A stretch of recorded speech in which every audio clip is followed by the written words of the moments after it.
what's up guys? Today's video, I'm going to show you how to fix WhatsApp status sound problem.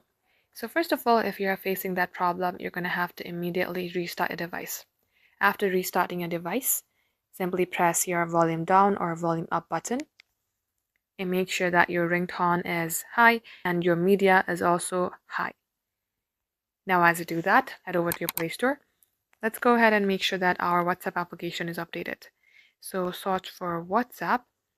If you see update, like mine, tap on update and update your app. Once done, head over to your settings, scroll below, select apps, and here also let's go ahead search for WhatsApp. Tap onto WhatsApp, select permissions.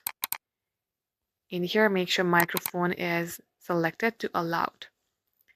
Now as you do that, make sure music and audio is also set to allow. Once done, tap on storage and clear the cache. As you do that, you're going to have to restart your WhatsApp again. And then after we're done, it will definitely fix your problem. Thank you for watching.